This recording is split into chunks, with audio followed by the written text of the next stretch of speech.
So he'll give you power and see how you handle it. The world says power is for self. The Bible says power is for others. Are y'all catching that? I know that was a quick statement, but it was a powerful statement.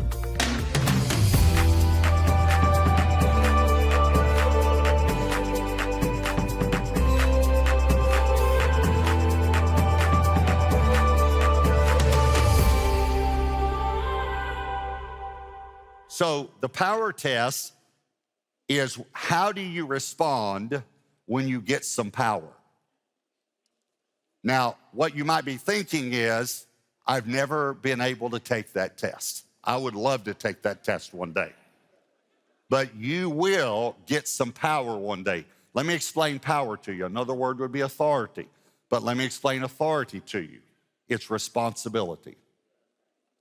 Anytime you're given responsibility, then you have power when you fulfill that responsibility, or if you don't fulfill that responsibility, then you don't have that power, all right?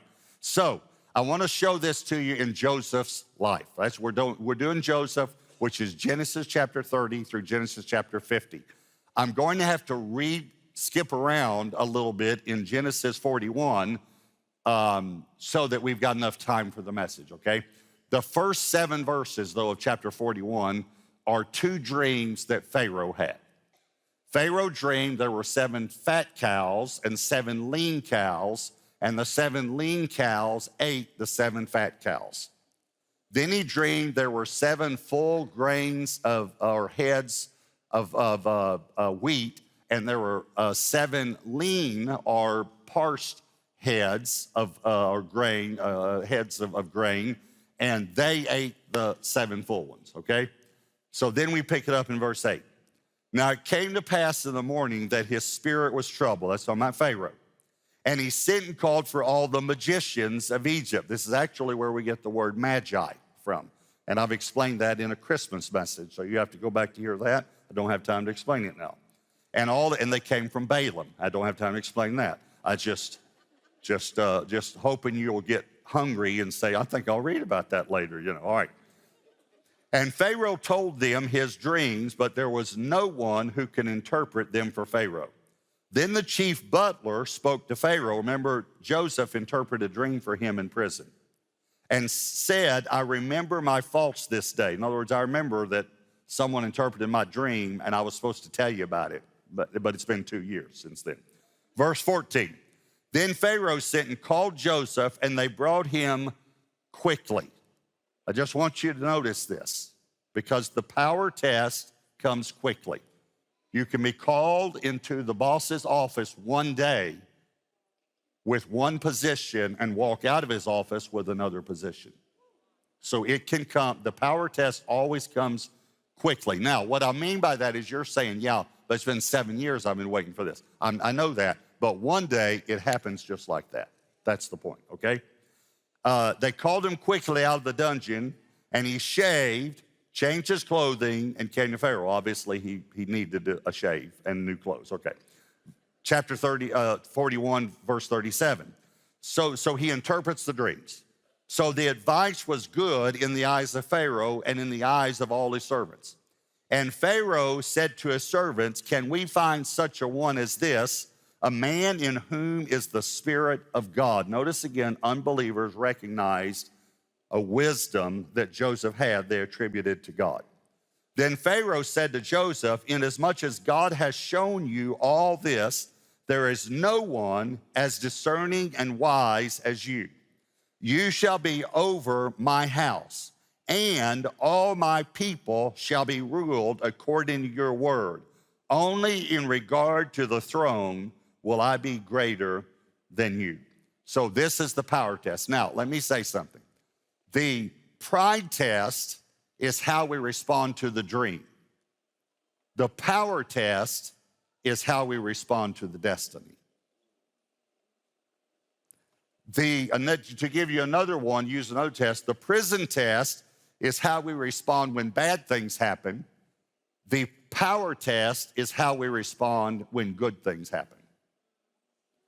So let me just help us again where we are. Joseph is now 30 years old.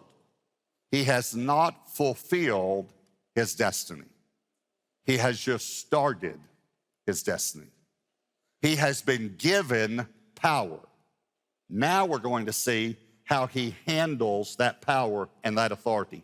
One day, you will be given power and authority, if you haven't already been, wherever you are, or whatever God has called you to do. But please hear me. It is a huge test, and I'm going to call it something other than the power test just for a moment so that we get it. It is the test of success. It has been the hardest test I've ever taken. It was much harder than taking the test when I couldn't pay my bills. Success is a huge test that we all go through. We get success in some area, and there's a test. In other words, what's amazing to me is like someone says to us, hey, I'm going to be out of town next week, and it's our group leader, our small group leader. Would you teach the small group next week? You say, oh, I couldn't do that. I've never taught the small group. I can't do that. It's not my gift. You're going to have to ask somebody else. And it'd be funny to me if he says, well, I asked everybody else because I thought of you last, but, you know, but you're the only choice I have now. But let's just say he said, well, I really believe, I prayed about it, and I believe God told me that you're supposed to do it. And so you reluctantly agree. And then you're scared all week. You're scared to death. You work real hard. You teach, and God puts his hand on it. And you even are thinking to yourself, wow, this is coming out really well. Thank you, Lord. And then people come up to you and say, that was fantastic. You did a great job. You could probably lead a small group for yourself one day. And on the inside, you think, yeah, I knew I'd be good at this. You just failed the power test.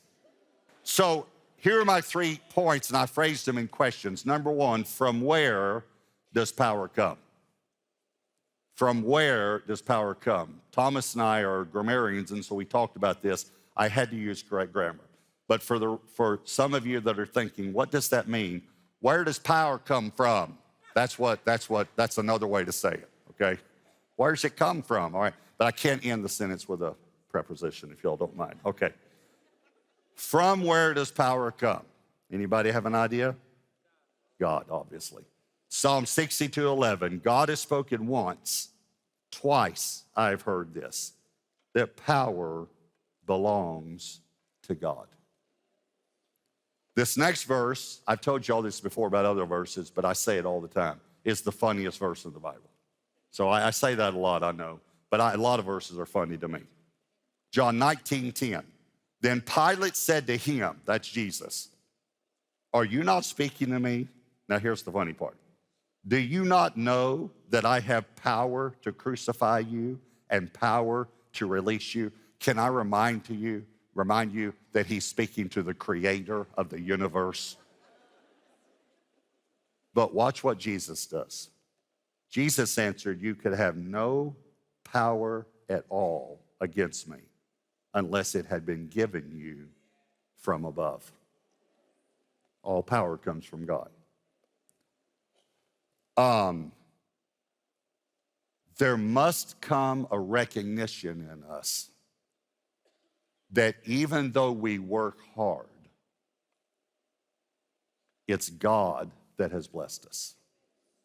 This is the balance. There's a balance between, it's just all God, brother, and I've worked very, very hard, but God has blessed me.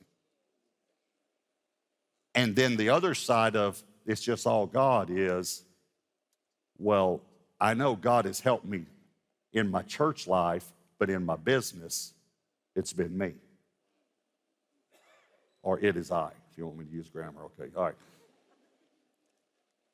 There's got to, in Christians, in believers, we should say, I've worked very hard, yet God has blessed. In other words, a farmer would say, I plowed, I tilled, I planted, but God made it rain.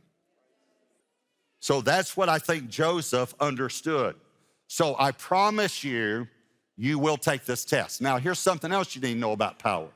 There is actually a God-given righteous desire for power. And I'll explain that in the next point a little more. We were created by an omnipotent God, all-powerful. God has power, so power is not bad.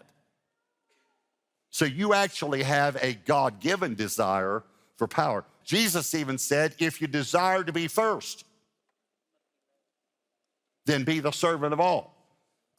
Timothy and Titus said, if a person desires the office of an overseer, that's the word for bishop, an overseer, in other words, to have power, he desires a good thing. In other words, he's desiring to have power even in the church so that he can help people. Is everyone following me? That's not a bad thing. But if you don't believe that we're born with this desire for power, watch the youngest child in the family if you get a dog. Because the youngest child now has someone to boss around. That was Elaine in our family. When we got dogs, that's my dog. Because she wanted to because she got told what to do by mom, dad, Josh, and James. And that's true, isn't it? Josh, do you know they told us it's fun when your kids get older because they start confessing. Because they know they can't get grounded anymore or spanked. Josh and James, when she was young, would hold her head in the pillow and say, pray about it. I'm sorry. This great Bible teacher that, that's the way he was when he was young. Just wanted you to know he needed to get saved, okay? Point is, where does power come? It comes from God, and there is a good desire for power if you want to use it to help people. And that's the next point. So to whom does power come? It comes to the humble. James 4:10, humble yourselves in the sight of the Lord, and he will lift you up. Let me say it another way. Exalt you or give you power if you're humble. 1 Peter 5, verse 5, likewise, you younger people, submit yourselves to your elders. Yes, all of you, old and young, male and female, be submissive to one another and be clothed with humility. For God resists the proud, but gives grace to the humble. And I want to come back to the word grace. Therefore, humble yourselves in the mighty hand of God, that he may exalt you, lift you up, give you power in due time. But let me give you, there's what grace is and what grace does. Grace is unmerited favor, but what it does is another one of the definitions of it is enablement. And you go to the root word of that in the Greek, and it's power. Grace gives you power to overcome sin you never had power to overcome. So he gives grace to the humble. He gives power to the humble. It comes as a result of humility. So let me give you one other thing about being humble. Have you ever met someone who has had great success, let's say, in whatever he or she does, and after talking to him, you come away very attracted to the person's spirit and demeanor because he or she has tremendous humility? It's attractive, isn't it? You think, man, that person was just a regular person. And yet she's done this and done this and done that. And, I can remember, well, never mind anyway. So I can get off on, the older I'm getting, the more I have divine rabbit trails, but they're fun. So anyway, so you meet someone who's done a lot for God or a lot in business, who's humble, the person's attractive to you. Have you ever met someone that's been very successful who's prideful? It's repulsive, isn't it? Now, and then I'll tell you something. Have you ever met someone that's never done anything and is prideful? That's just stupid. That's foolish. Okay. So, my point is that pride looks foolish. So let me give you my illustration back in the 80s. I was in my 20s then. And for some reason, I wanted to be, again, my father was successful growing up. I wanted to be successful. I had the desire to be successful and to appear successful to people. It was an insecurity that I had. And so at that time, for some reason, some of you will remember this, men who were successful wore lizard skin shoes. That meant you had made it. Okay. I didn't have any lizard skin shoes. I had secondhand shoes from Salvation Army, but I wanted lizard skin shoes because I wanted people to think I was successful. Well, I had a friend who was successful, bought some lizard skin shoes. They were too tight on him, so he gave them to me. I wore them everywhere. I mean, to my kids' soccer games, I wore lizard skin shoes, you know. And truth be told, they were too tight on me, but I wore them anyway. So one day I decided to take our Ford Fairlane. Some of you don't even know that Ford used to make a car called Fairlane. They're now collector's items. Back then, nobody collected them. That's how I could afford it. And so I drove it to the car wash one Saturday to get it washed, but wore my lizard skin shoes. So everyone there would think actually the Mercedes was mine going through the, car wash. And it's one of those where it had the long hallway and everyone would stand at the window watching the cars go through. You know those? Okay. But at the front of it, at the front part, was a place you could get your shoes shined. So I got my lizard skin shoes shined. And then as I was walking down the hallway, people standing watching the cars come through would do this. They would turn and then they'd go. And I was thinking, they think I'm somebody. They're seeing these nice shoes, and it's just amazing what these shoes do for me. What I didn't realize was when I got down to the end of the row, I thought, I'm gonna look down because they must look very nice shine. What I didn't realize was the guy had rolled my pants legs up like this, and so I was walking. Yeah.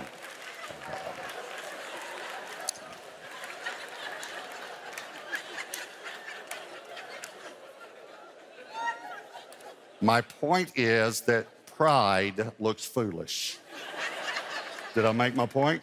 Okay, all right. So,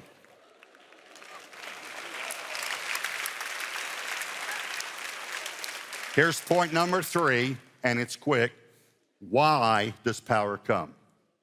I told you I'd get to it on point 2, but it was actually point 3. Acts 10:38, God anointed Jesus of Nazareth with the Holy Spirit and with power, who went about doing good and healing all who were oppressed by the devil, for God was with him. Why does God give power? So you'll do good and help people.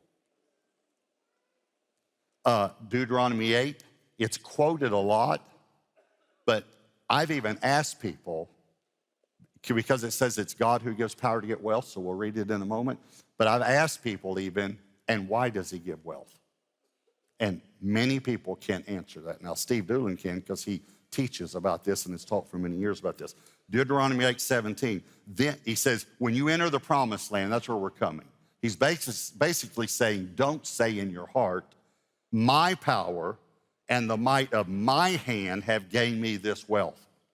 And you shall remember the Lord your God, for it is he who gives you power to get wealth, that he may establish his covenant, which he swore to your fathers as it is this day. When God gives you financial blessing, it's that he may establish his covenant on this earth. That's why he gives power. That's the only reason he shares his power, is so you can help people with it. Let me just give you this illustration. Here's God with all of the resources in the world. Well, actually, all the resources in the universe. He actually owns Mars, if you don't know. When Elon gets there, it'll say property of God. So here's God with all the resources. Over here are all the needs, all the hurting people, all the churches need to be built, all the poverty, all the difficulties, all the sex trafficking, all the horrible atrocities that sin has brought into the world. Another way business leaders to say this is, here's all the supply, all of it, and here's all the demand. Have you ever thought about what's in the middle? You are. Let me say it another way. God is looking for distributors. He wants to get all the resources over there. He just needs a distributor. So he'll give you power and see how you handle it. The world says power is for self. God, the Bible says power is for others. Are y'all catching that? I know that was a quick statement, but it was a powerful statement. All right, so let me give you an illustration, and then we're done. When our church was smaller, I've lost touch with him, so I don't know whether he's still a member of the church, or we just haven't talked in a while, but he's a very busy person. But we used to go to lunch a lot, spend time together. It's a man named Juan Hernandez. So Juan has run the presidential campaign for many presidents, probably over 10 in Central and South American countries to be elected. And he's Dr. Juan Hernandez. But he's a political strategist that every liberal's afraid of in Central and South America because he's a strong believer. He won the first presidential campaign he ran was for Vicente Fox, and he led him to Christ, and then he led 13 out of 24 of his cabinet members to Christ. Okay? So and now every time I've talked to him since then, and we have talked, I just don't know where he is. I haven't talked to him in the last year or so. But he's in some country running a presidential campaign, and the presidential campaign can be in last place, and the thing they're scared of is if Juan Hernandez comes in to run the campaign, because that's how God is with him. He's like a Joseph. You follow me? Okay. So after a Saturday night service, when the church was smaller, I was standing greeting people, and this couple came up that I knew and said, hey, we want to introduce so-and-so. She and her husband have been missionaries to Mexico for 40 years. And I'm just overwhelmed. I think, wow, I'm meeting saints right now. I mean, missionaries for 40 years, And I said, oh, it's so wonderful to meet you. I said, I just feel like asking you, is there something that I can pray with you about? And she started to cry, and she said, yes. She said, my husband is still in Mexico. We have a 1-year furlough. And I was released, but there's a problem with his visa, and he's been there 2 months. We've been separated 2 months. And it's 2 months of our 1-year furlough, And we've tried every avenue, and we don't know what it is. And I said, well, we have a guy in our church named Juan Hernandez who knows a lot and has helped he knows the president very well. So I said, let me get your name and number and talk to him to see if he can do something to help. Next service, I'm standing down at the front talking to people after the service.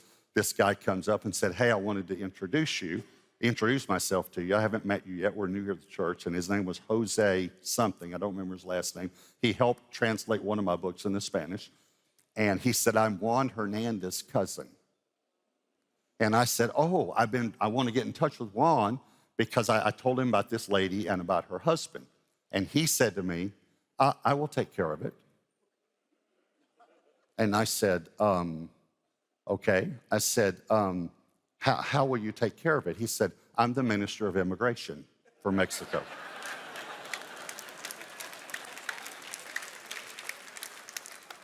And so because it was my first time to meet him, I was trying to not impose on him. So I said, well, hey, listen, if you run into any problems or something, then he said to me like this, I will not run into any problems. I will take care of it. On Monday, he had his visa. On Tuesday, he boarded a flight and came home, the missionary.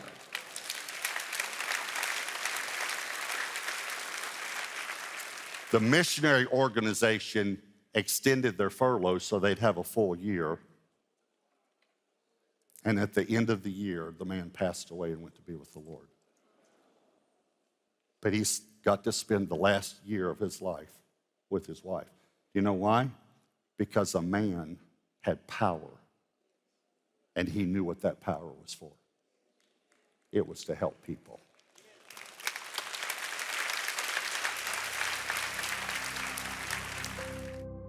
Omnipotent. I don't know if you know, but that's actually two words put together. Omni, which means all, and potent, which means power. God has all power. Here's the good news. He wants to share his power with us. And why? So that we can help other people. That's what the power test is all about. He gives us some power and he allows us to get used to it. And then he can give us some more, and he can give us some more, and he can give us some more. So don't get hung up that you failed this test, because we've all failed this test at some point or another. We've all failed all of these tests. But the Lord allows us to take these tests again and again, not so we keep failing, but so we get more strength, and we keep passing and passing and passing and helping more people and more people and more people. You know, I absolutely love this series, that God has a dream for your life and he has a destiny for your life. So join me next time as I continue this series. Hey everyone, I'm Pastor Robert, and thank you so much for watching my YouTube channel. Be sure to share what God is teaching you in the comments below so that it might encourage others. And click the subscribe button and then tap the bell icon so that you'll be notified every time a new video is posted. And don't forget, you can watch full episodes anytime right here on my YouTube channel. Thanks again for watching.